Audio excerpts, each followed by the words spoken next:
Good day, everyone. Welcome back to Restorooster OHV.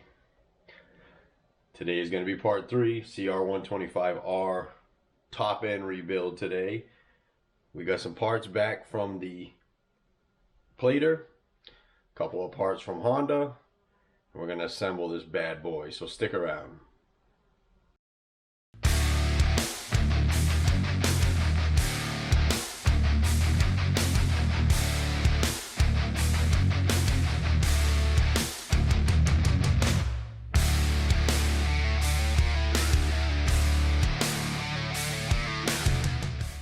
Well, here we are, very pleased.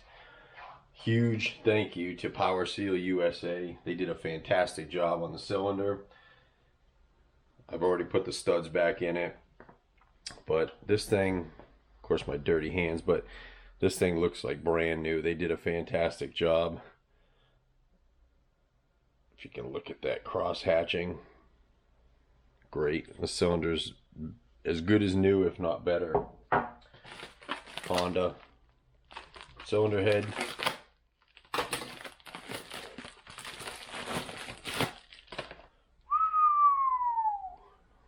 That's a thing of beauty right there.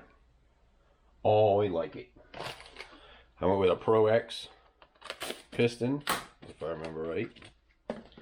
I did send the piston off with the cylinder so that they can match it properly.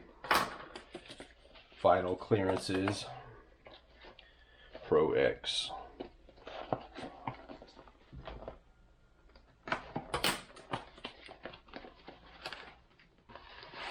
Look at it.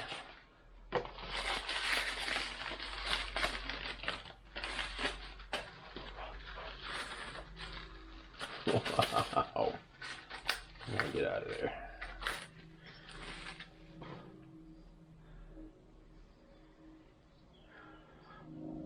In. That's short for in love. Beautiful stuff. We finished up the bottom end. We got all our top end parts. Let's get this thing together so we can go riding. Now Power Seal did have the piston, so they got our clearances on the piston correct. I don't really even need to worry about that. I did not send them the ring. So we're going to go ahead and check the ring end gap clearance, which should be fine, but we're just going to go ahead and do that anyway. Now, when you put the ring in, this is extremely difficult to see on the camera, but there's actually a small mark, is a T that has to go towards the top. So just be gentle, install the ring in the cylinder. Then we're going to use the piston to push it down close to the bottom of the cylinder.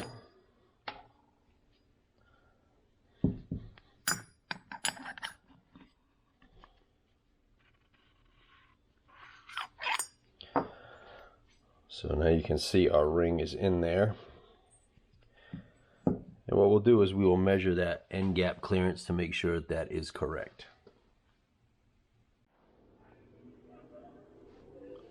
Honda's spec on this ring end gap clearance is 0.40 to 0.45, I'm sorry, 0.40 to 0.55 millimeter. This one measures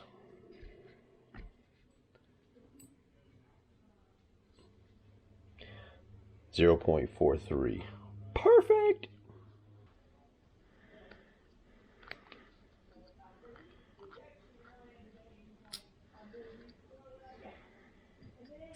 Now the in on here is going to face towards the intake. We're going to get some of this special 2-stroke sauce, put it in a bottle to help out a little bit, but the wrist pin, our upper crankshaft bearing, the inner bore where the wrist pin goes, want to get some in there, and then obviously the upper crankshaft.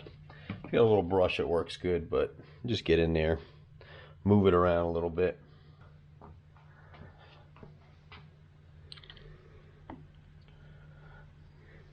Put our piston facing the intake side. Get our wrist pins started.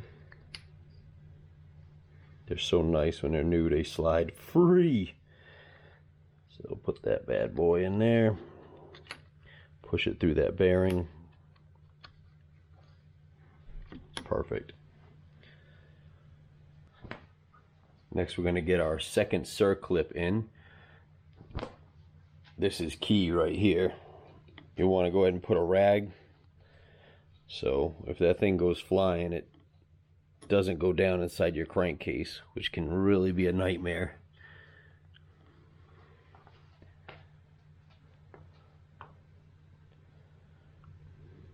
These things are finicky already to get in.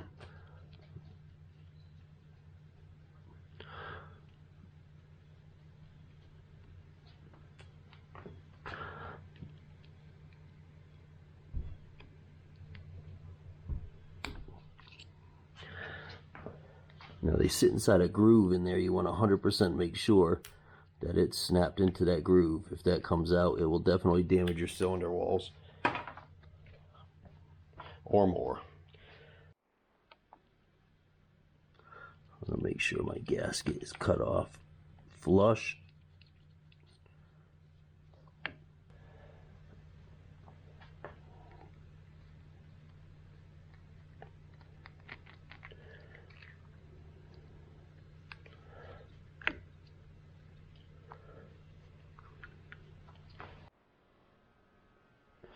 Next step is reinstalling the power valve, flap valve as they call it, and getting all your linkage correct. This is something I'm going to recommend that you get a manual for, because it has to go in a certain direction. It's a little bit complicated, like a puzzle, to get this thing in. Once you get that done, we're good to install the cylinder. I'm going to take a little bit more of this juice, just lubricate the cylinder itself.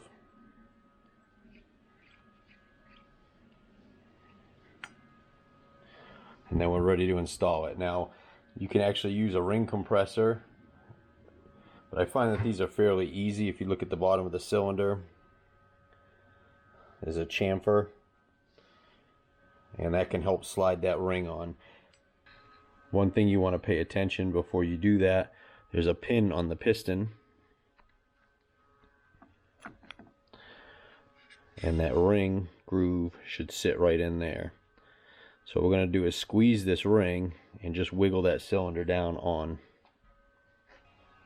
Try to do this so y'all can see it.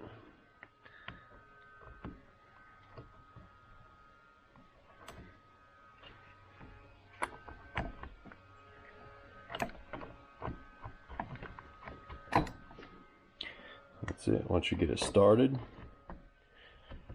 slide your cylinder on. And you're going to spin your crank to make sure the piston slides up and down freely.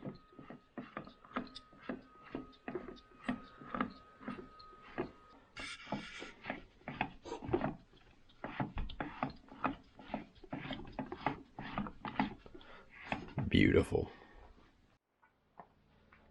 Next we'll install our cylinder base nuts. I put a couple of new ones on there, and we're going to just snug them up. The manual and one page says 2 foot-pounds and another page says 20 foot-pounds, so I'm going to go with 20. Sounds more realistic.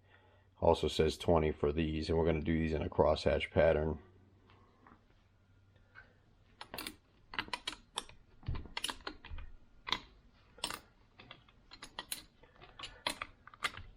Just get in the habit when tightening anything down, going across from each other is preferable to eliminate potential warpage.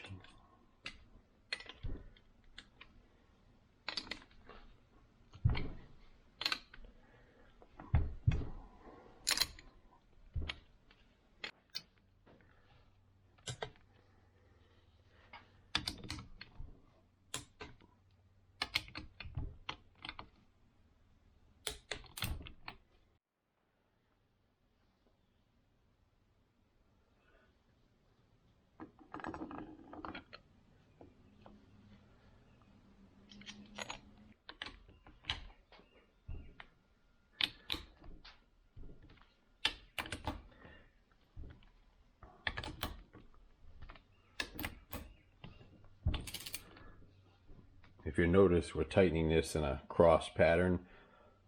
That helps to eliminate warp. And I'm going to tighten them in steps up to 20 foot-pounds.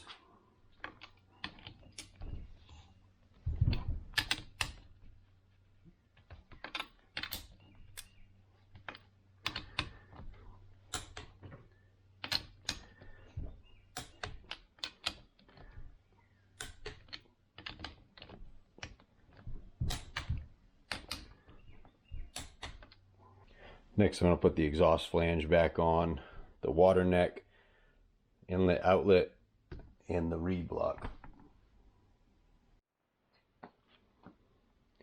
While you're in here, take a look at your reed block. You shouldn't see any light through. They should be tight. Snap back.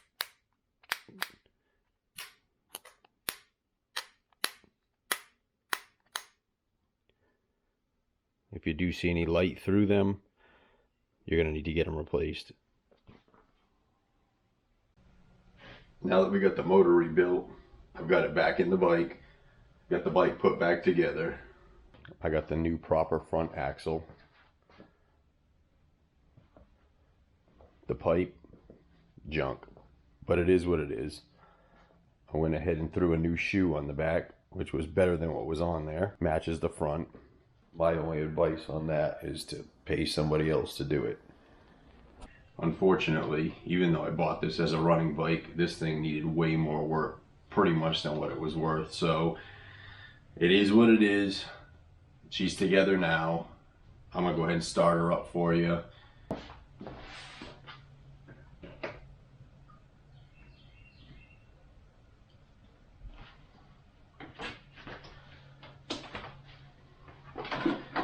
Cold start.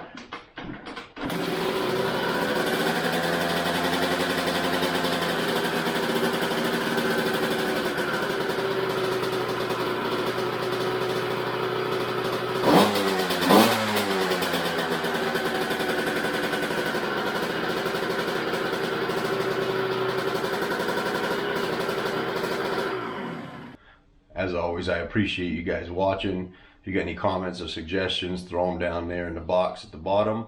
Be happy to answer anything I can for you. If I left anything out that you'd like answered, that'd be great. Throw me a subscription, a like, hit that bell, let you know when the next video comes out. I'm actually going to be taking this bike up to Blue Ridge this weekend for Memorial Day, so check my other channel, Mr. Pet Rooster, for that. I'll link that down in the bottom. And you can see a little bit of running video on this bike here. Again, thanks for watching. I appreciate you guys tremendously.